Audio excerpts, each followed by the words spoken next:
the strategy of a Mexican billionaire to Mexicanize his Los Angeles Major League Soccer team in order to attract the local Mexican fan base has resulted in what one former employee calls ethnic cleansing of the team. A lawsuit filed Wednesday in Los Angeles Superior Court by Cynthia Craig, former director of human resources for Chivas USA, alleges a culture of harassment and discrimination that ultimately caused her to leave the team. Craig, who is African American, says she was forced out of her job in July after, what her complaint alleges, was a prolonged period of harassment against her by team owner Jorge Vergara and Jose David, team president, because she was not Mexican nor could she speak Spanish. On May 28, former youth academy coaches, Calichman and Teddy Chronopoulos, alleged they were part of the team's purging of non-Mexican players and coaches and were the first to file a discrimination suit based on national origin, ethnicity,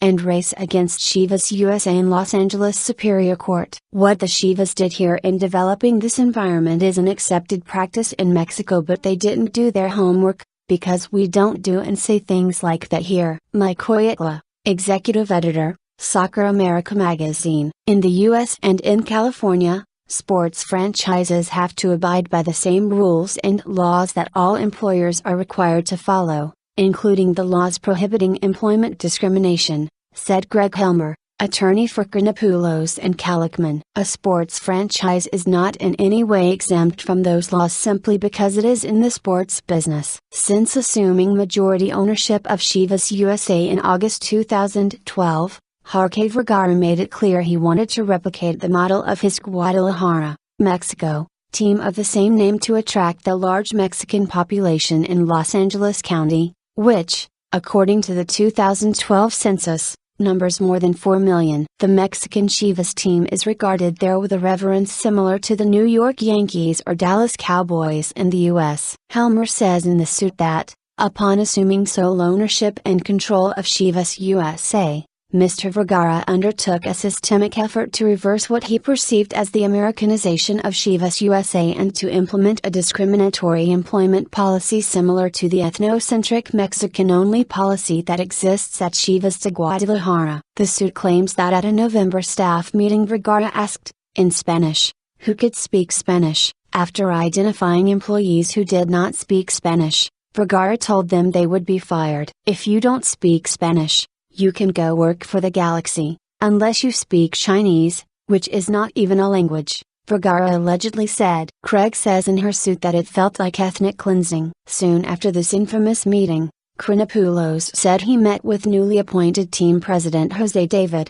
who asked him to research the current youth academy players and coaches as well as players' parents about their ethnicity and national origin. Concerned about the request by David and the emerging writing on the wall, Chronopoulos and Calichman filed a harassment and discrimination complaint to the Chivas USA Human Resources Department. To their surprise, rather than a resolution, Chronopoulos and Calichman were sent packing 3 days later. Spanish has since proliferated through the ranks all the way down to the youth teams associated with Chivas USA, alienating non-Spanish speaking players from the program, and sending many of them to the Galaxy's youth programs. Cristina Belda, spokeswoman for the Chivas USA, said the team will do no more interviews regarding the allegations or the lawsuit and refused to comment on the allegations. According to the Chivas USA 2012 and 2013 rosters, since Vergara took over ownership towards the end of the 2012 season,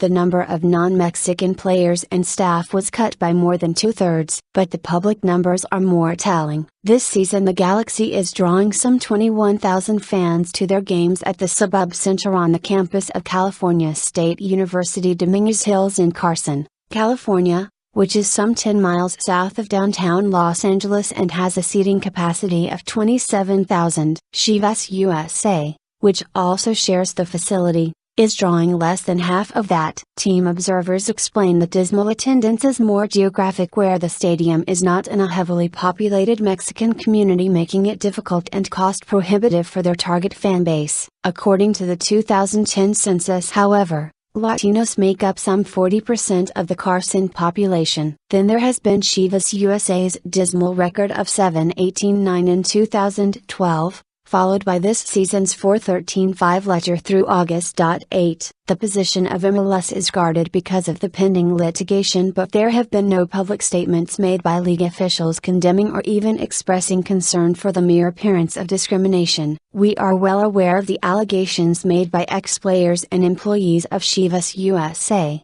said Dan Courtemanche, Executive Vice President, Communications for Major League Soccer. "As to the specifics, it would not be appropriate for us to say anything more when the litigation is ongoing." Courtemanche pointed out that Chivas USA is comprised of players from 15 countries. Although there are millions of young soccer players around the country, professional soccer continues to struggle to gain a foothold in the American psyche, leaving some to wonder whether a team philosophy that emphasizes a foreign language being spoken or preferential treatment for players, other than or excluding Americans, may ultimately continue the struggle for soccer in the U.S. Mike Hoytla, executive editor, Soccer America magazine, doesn't think so. Hoytla says it is not uncommon for teams to develop an identity based on successful models found in other parts of the world. "We've always tried to figure out what kind of style we want to play, European, Brazilian, or whatever," Hoytla said. He finds nothing egregious about the allegations against Chivas USA. In fact, he finds it potentially rewarding for Mexican children who have been kept out of mainstream soccer because of the expense typically involved with team membership and traveling. "What the Chivas did here in developing this environment is an accepted practice in Mexico, but they didn't do their homework, because we don't do and say things like that here," Hoytla said.